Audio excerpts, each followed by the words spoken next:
I guess one thing that I heard something about like how you were treated when you got back from Vietnam. Would you want to talk about that or no?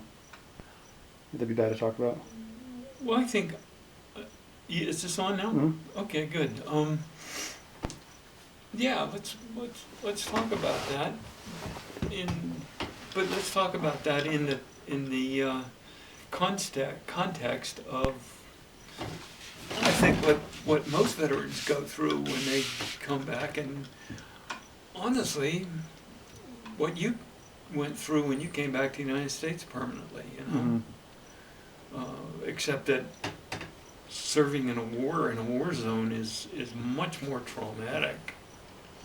Um, and what happens when you travel, and depending on how extreme the travel is, what happens is it changes you, and it changes you away from um, people who live in towns and in tight families and have basically a small border of their territory, whereas somebody like you or I has lived overseas, traveled a lot, and our territory, so to speak, is much broader, Mm-hmm. and our comfort zone with people, with quote strangers, especially if they look quote different, Mm-hmm. our comfort zone is much broader than somebody else's comfort zone. So we go by facts rather than preconceived notions of people. Um, when I came home from Vietnam, I was hoping to just kind of settle in and kind of get reabsorbed back in the family, and I had no idea of the family's attitudes, but some of them I think had picked up some of the negative attitude about Vietnam veterans and soldiers who served in Vietnam, and they were holding guys like me responsible for mistakes that were few and far between that a lot of other people made, or a few other people made.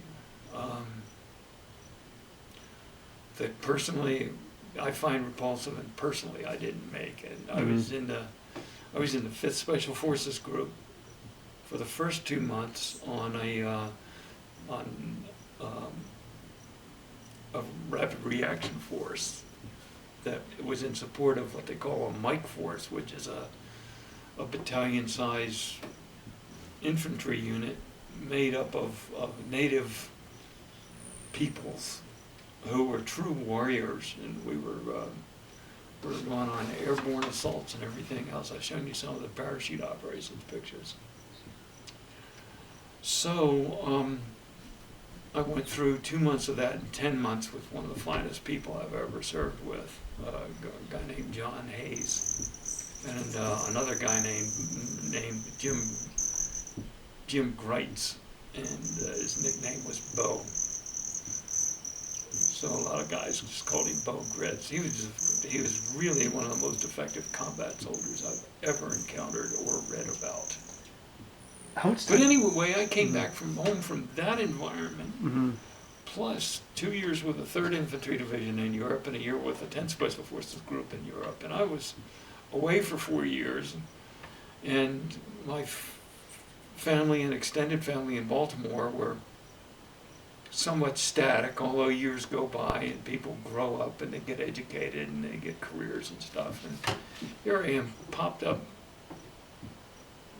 from Vietnam, desperately wanting to get out of the service, and Popped up. What do you mean? huh? What do you mean popped up? Popped up. I just left the Army and Oh, kind okay. of popped out of the Army, Okay. popped out of Vietnam Uh-huh. after literally being away for 4 years. Mm-hmm. And, you know, uh, I had changed so much and learned so much and became so different in Mm-hmm.